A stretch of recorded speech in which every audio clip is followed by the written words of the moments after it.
First Contact's Fatal Mistake. High Commander Vextal of the Graxian Expeditionary Fleet stood at the bridge of his flagship, the Eternal Dawn, his 4 eyes fixed on the holographic display of the small blue-green planet before him. Earth, as its inhabitants called it, looked deceptively peaceful from orbit. Intelligence suggested this was a Level 3 civilization, barely spacefaring, with most of their technology still confined to their homeworld. Preliminary scans complete, High Commander, reported Science Officer Crow 9, her crystalline appendages clicking against the control panel. Their orbital defenses are primitive. Mostly kinetic weapons and chemical propulsion systems. No energy shields detected. Vextal's secondary hearts pulsed with anticipation. The Graxian Empire had conquered dozens of worlds more advanced than this one. Their own civilization had mastered faster-than-light travel millennia ago, developed energy weapons that could vaporize continents, and built ships that could withstand the force of a small star going nova. Their military response, he inquired, mandibles clicking softly.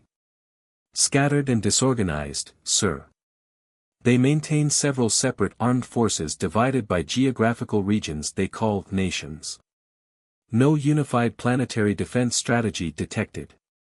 Vextal's facial ridges rose in amusement. Typical of young species. They still cling to tribal divisions. He turned to his tactical officer. Launch a preliminary strike.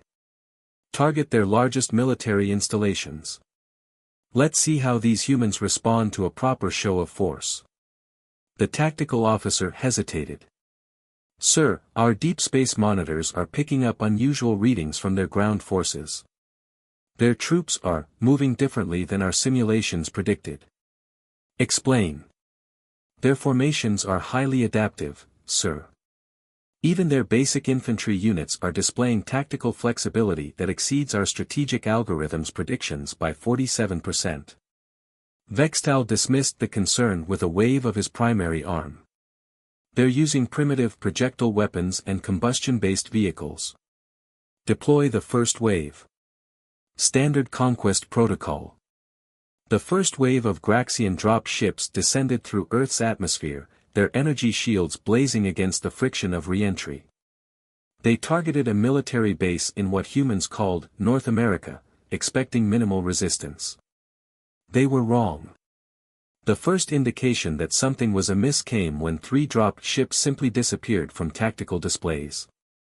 Not destroyed by anti-aircraft fire or missiles, they simply ceased to exist. High Commander. The tactical officer's voice carried an edge of panic. The humans are using some form of guided kinetic weapons. They're accelerating simple metal projectiles to relativistic speeds. Vextal's ridge plates flared in surprise. Impossible. Their tech level doesn't dash. Sir, ground forces reporting heavy resistance. The human troops, there. The communications officer struggled to relay the incoming reports. They're adapting to our tactics in real time. Every strategy we deploy is being countered within minutes. The holographic display showed chaos unfolding. Graxian forces, trained in the Empire's perfect military doctrine, found themselves outmaneuvered by human soldiers using what appeared to be primitive equipment. But it wasn't the technology that was winning the battles, it was the humans themselves. Show me. Vextal demanded. The main screen shifted to ground-level footage. What Vextal saw defied everything he understood about warfare. Human soldiers moved with an efficiency that seemed impossible for their level of technological development. They utilized terrain in ways the Graxian battle computers couldn't predict, employed deception tactics that confused advanced sensors, and demonstrated a level of individual initiative that made them seem like an entirely different species than their technological level suggested. Sir, we're losing ground teams faster than we can deploy them, reported the tactical officer. These aren't even their elite units. These are what they call regular forces. Vextal's primary heart nearly stopped. What do you mean, regular forces? A new voice cut through the command center, the intelligence officer, who had been unusually quiet until now. High Commander, we've made a serious error in our assessment. These humans, they evolved on a death world. Explain, Vextal demanded, though dread was already creeping into his voice. Their entire species developed under constant threat. Their planet has multiple predator species, extreme temperature variations, and natural disasters we can barely comprehend. Every human soldier down there is the product of millions of years of survival against odds that would have killed most species. And these are just their standard troops. The implications hit Vextal like a plasma burst. If these were their regular forces. Get me everything we have on their special forces, he ordered, but new alarms were already blaring across the bridge. Sir. Multiple human vessels approaching from the dark side of their moon. They're using their planet's magnetic field to mask their signatures. We never saw them. The tactical display erupted with new contacts. Human ships, supposedly primitive, were executing maneuvers that should have torn them apart. They were using their own planet's gravity well as a weapon, slingshotting around it to achieve speeds that the Graxian targeting systems couldn't track. Full retreat, Vextal ordered, his voice barely a whisper. Get us out of this system. Sir. His second-in-command questioned. But they're technically inferior dash. Look at the casualty reports, Vextal snapped. We've lost 3,000 troops to their regular forces in less than an hour. Their technology may be primitive, but these humans. He paused, watching as another dropped ship disappeared from tactical displays. These humans have turned warfare itself into an art form. And these are just their regular troops. As the Eternal Dawn prepared for emergency FTL jump, Vextal received one final report that would haunt him for cycles to come. Human communication channels were lighting up with new activity. Something called SOCOM was mobilizing. Their special forces were deploying. Get us out of here, he ordered. And send word to the Empire. Mark this sector as prohibited.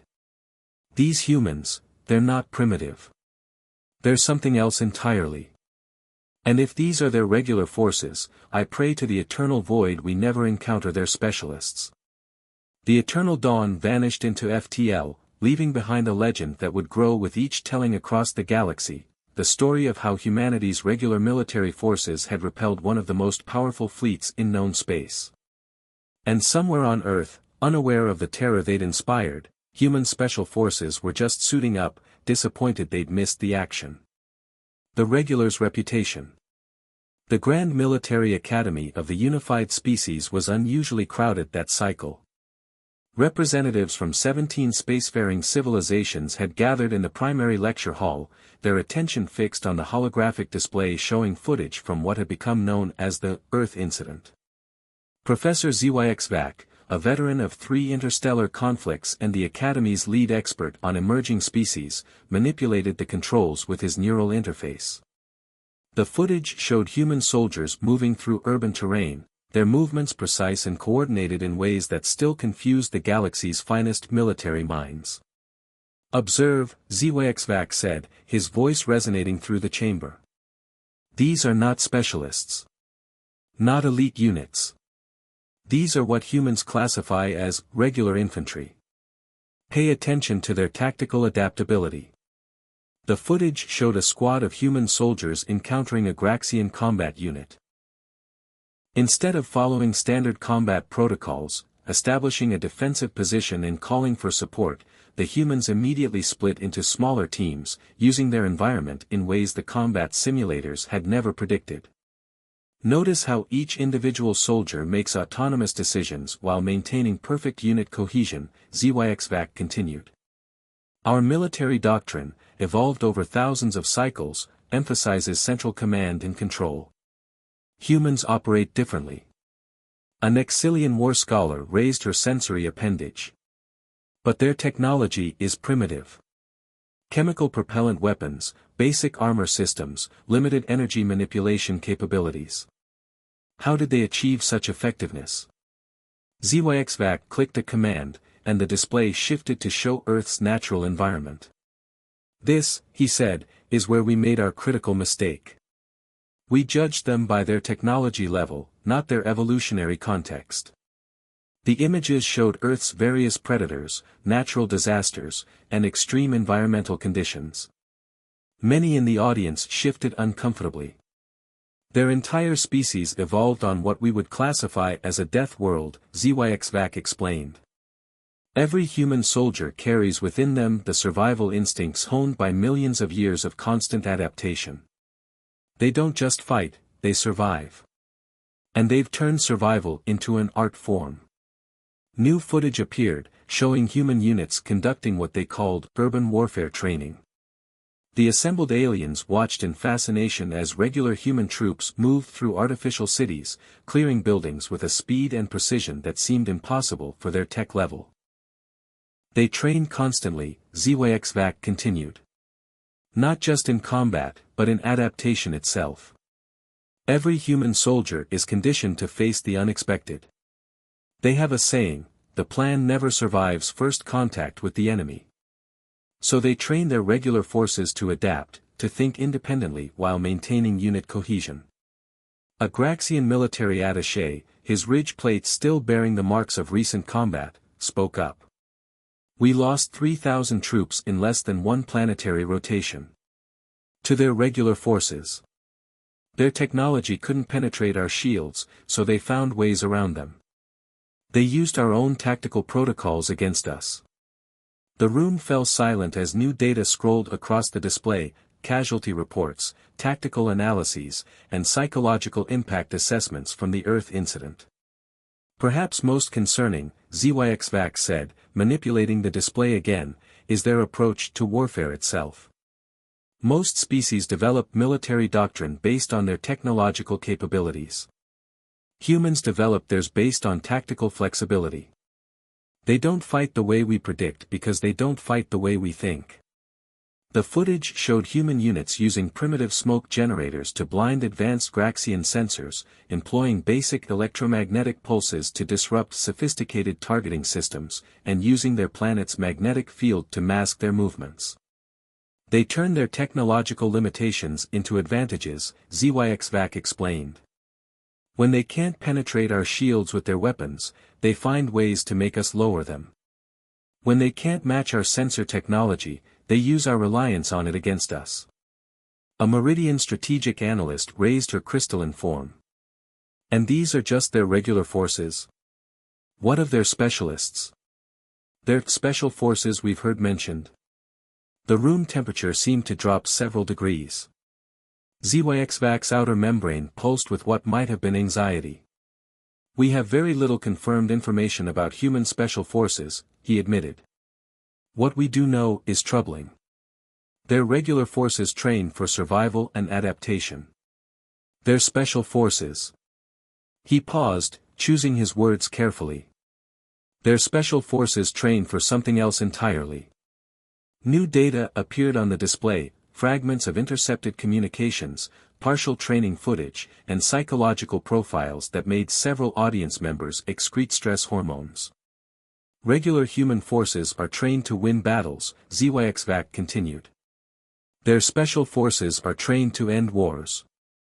They operate under different parameters, with different objectives, and with a level of autonomy that our military structures can't comprehend. The Graxian attaché's ridge plates flared. Are you suggesting we cannot engage them militarily?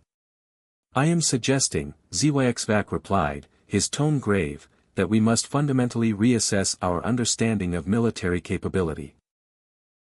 The humans have shown us that technological superiority does not guarantee tactical advantage. Their regular forces have already demonstrated this. And if our intelligence about their special forces is even partially accurate. He left the sentence unfinished, but the implications hung heavy in the chamber.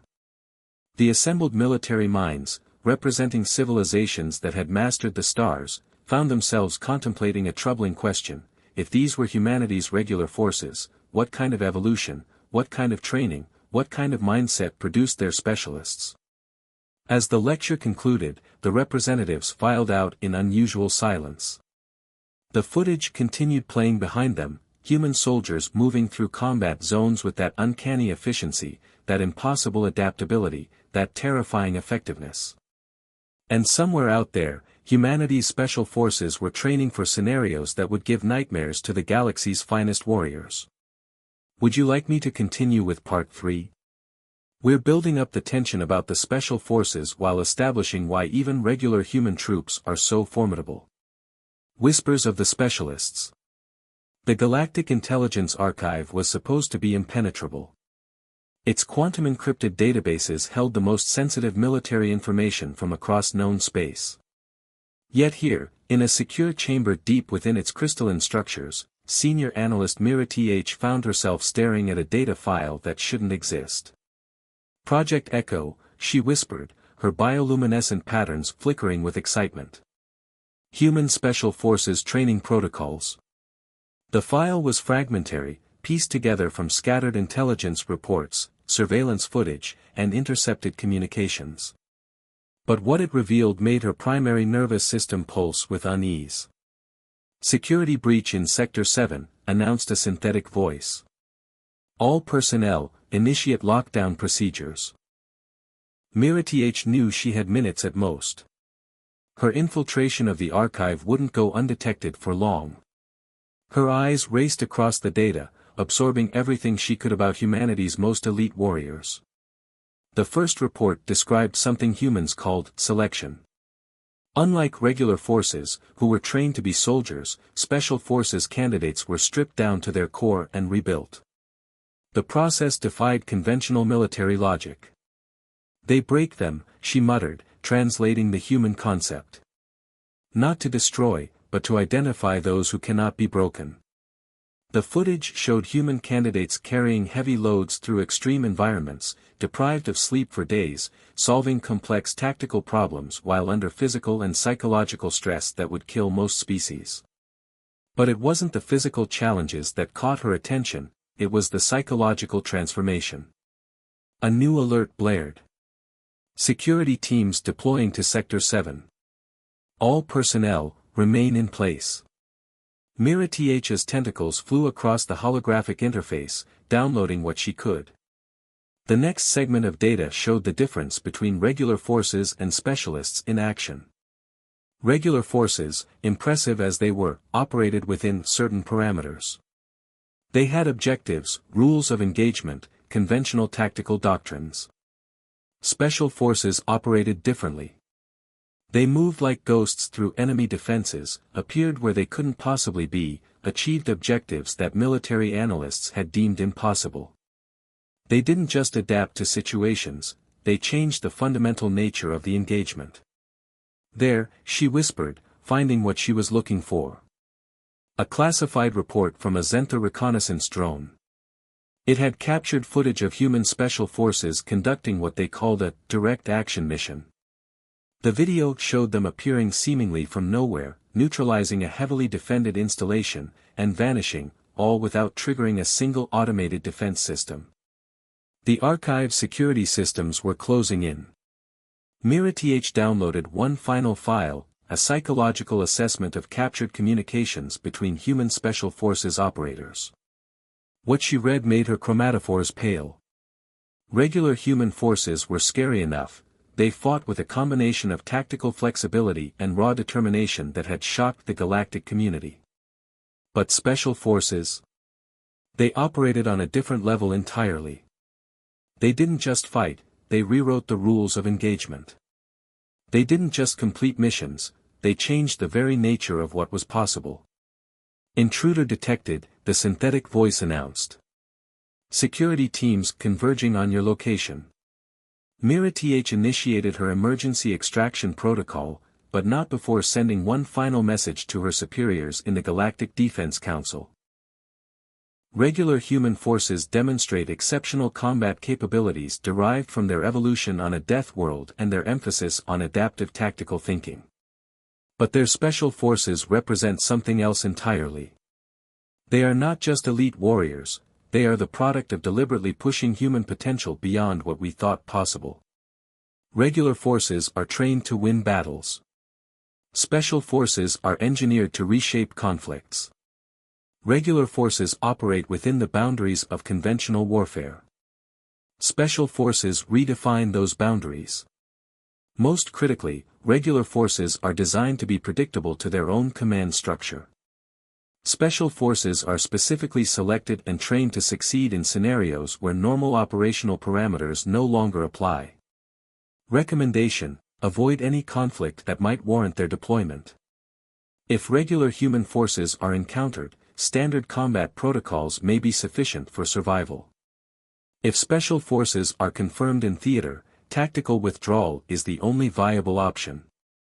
These are not soldiers in any conventional sense, they are something our military doctrine is not equipped to categorize. The security teams breached the chamber just as Mira-TH activated her quantum transmitter. Her consciousness uploaded to her backup body light years away, but her discovery would change galactic military thinking forever. The distinction between human regular forces and special forces wasn't just one of training or capability, it was a fundamental difference in how they approached the very concept of warfare. As her backup body activated in a secure facility on the rim of known space, Mira-TH found herself contemplating the implications. The galaxy had barely begun to understand human regular forces, and that alone had reshaped military doctrine. But special forces? They represented something else entirely, a level of warfare that most species hadn't even imagined was possible. And somewhere out there, in the vast darkness between the stars, human special forces were operating, unseen and unknown, redefining what was possible in ways that would give nightmares to the galaxy's finest military minds. Would you like me to continue with Part 4? We'll show the first full-scale encounter between alien forces and human special forces, demonstrating why they're considered particularly terrifying. When the specialists deploy. Admiral Kolzar of the Zenthian Armada stood in his command center, surrounded by the most sophisticated military technology in known space. The massive holographic display showed his fleet's position around a contested mining colony in the Arcturus sector. 12 capital ships, each capable of reducing a continent to ash, supported by over 40 escort vessels. Status of the human presence, he asked, all four hands manipulating different control interfaces. Minimal, Admiral, his sensor chief reported. We detected their regular forces withdrawing from the colony 3 cycles ago. Only automated defenses remain. Kolzar's secondary brain stem tingled with unease. The humans had withdrawn too easily, too quickly.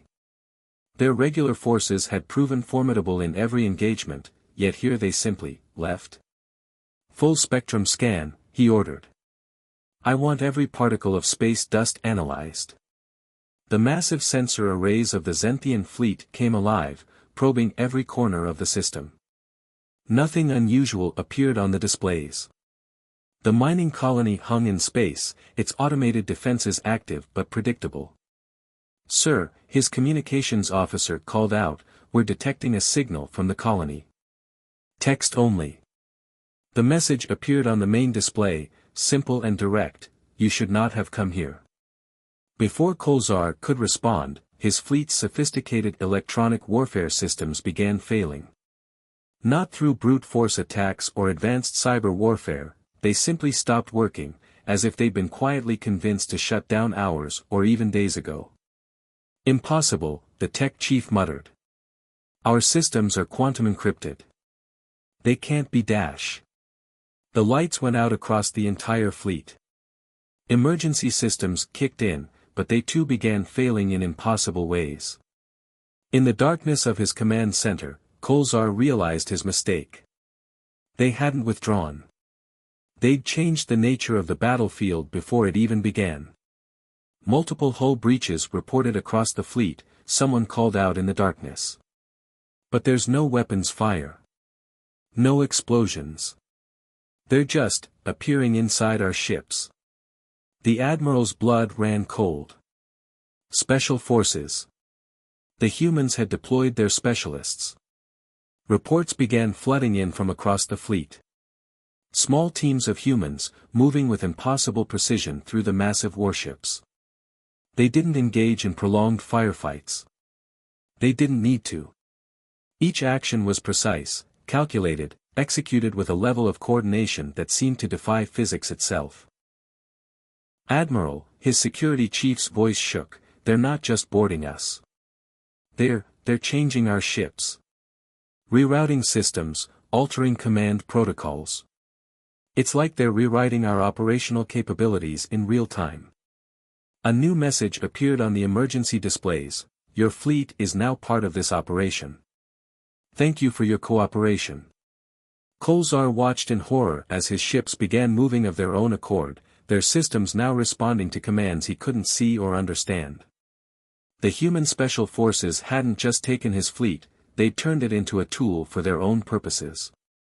"Sir," his tactical officer whispered, "we're detecting more human vessels entering the system. Regular forces." And then Kolzar understood. This hadn't been a battle. It had been a transformation of the entire tactical space. The special forces hadn't been sent to fight his fleet, they'd been sent to prepare the battlefield for the regular forces that followed.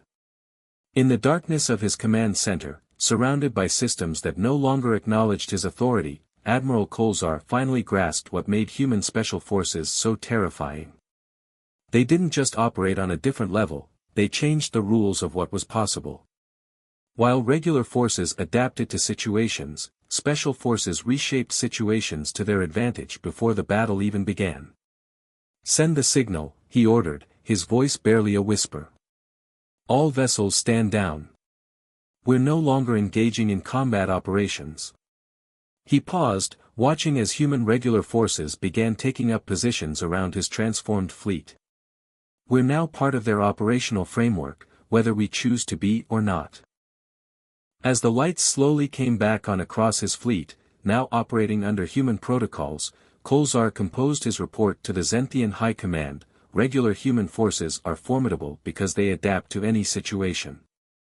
Their special forces are terrifying because they ensure there is no situation to adapt to, only the one they have created. We didn't lose a battle today. We became part of their victory before we even knew we were at war." Would you like me to continue with the final part?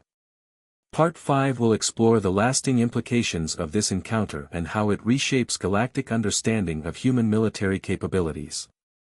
The galaxy learns. The Grand Council of Galactic Species convened in an emergency session, the first of its kind in over 3 centuries. Representatives from 200 spacefaring civilizations gathered in the ancient chamber, their attention focused on the holographic display showing the aftermath of what had become known as the Arcturus incident. Supreme Counselor Vax Nor, his crystalline form reflecting the chamber's lights, addressed the assembled beings. "We face an unprecedented situation.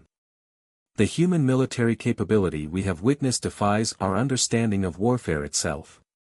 The chamber erupted in overlapping voices, each species trying to process the implications of recent events. The Zenthian fleet, one of the most powerful in known space, hadn't just been defeated, it had been fundamentally transformed by a small number of human special forces operators. "Order," Vax Nor's voice resonated through the chamber. "We must understand what we are dealing with. First Speaker Lyrana will present the Military Assessment Committee's findings."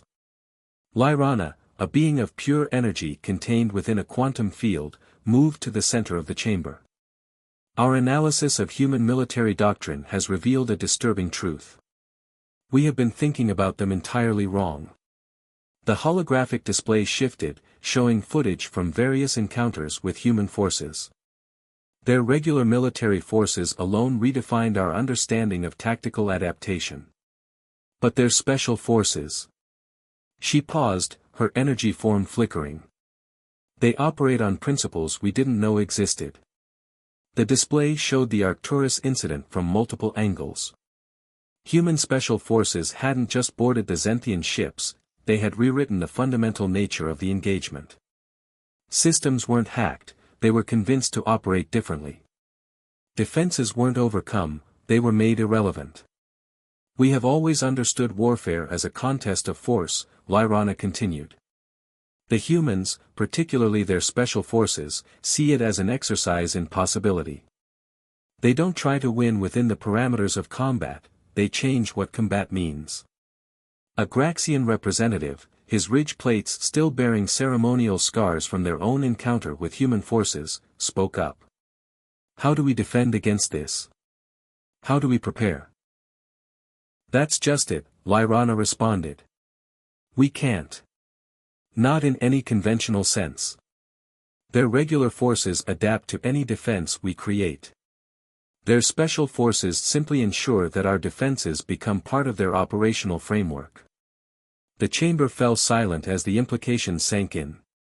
The galaxy's most powerful civilizations, species that had mastered the forces of nature and bent space itself to their will, found themselves confronting a fundamental shift in their understanding of military power. There is only one logical conclusion, Vaxnor announced. We must revise our approach to human space entirely. Not out of fear, but out of recognition that they represent something we have never encountered before. The holographic display showed a new image, a map of human-controlled space. It wasn't the largest territory, nor the most technologically advanced. But it was now understood to be perhaps the most formidable. Their regular forces have shown us that our technological advantages do not guarantee victory, Vaxnor continued. Their special forces have demonstrated that victory itself means something different to them. We cannot engage them on traditional terms because they do not recognize traditional terms. A new voice spoke up, the Meridian ambassador, whose species had been observing humanity the longest. Perhaps we have been asking the wrong question. Instead of how to counter them, we should ask, what can we learn from them? The chamber hummed with nervous energy as the ambassador continued. Their regular forces show us that adaptation and initiative are more valuable than rigid doctrine. Their special forces demonstrate that the boundaries we accept are often self-imposed. Perhaps this is not just about military capability. Perhaps this is about potential itself. Vaxnor's crystalline form resonated with agreement. Motion to establish formal diplomatic relations with Earth, with special emphasis on military and cultural exchange programs. We have much to learn from each other. The motion passed unanimously, a rare occurrence in galactic politics. As the council adjourned, the representatives carried with them a new understanding. Humanity's regular forces had shown them the power of adaptation, but their special forces had shown them something far more profound, the power to reshape reality itself. In the years that followed, the galaxy would come to understand that the true strength of humanity lay not in their weapons or their tactics, but in their ability to see possibilities where others saw limitations. Their regular forces embodied this through adaptation and innovation. Their special forces took it further, turning the impossible into the inevitable. And somewhere on Earth, unaware of the philosophical discussions they had sparked across the galaxy, human special forces continued their training, preparing for scenarios that most species couldn't even imagine, while regular forces maintained their vigilant watch, a reminder to the galaxy that even humanity's baseline defenders were a force to be reckoned with. The message was clear: underestimate either at your peril, for humanity's regular forces would adapt to your strategy, while their special forces would make your strategy obsolete before you even implemented it.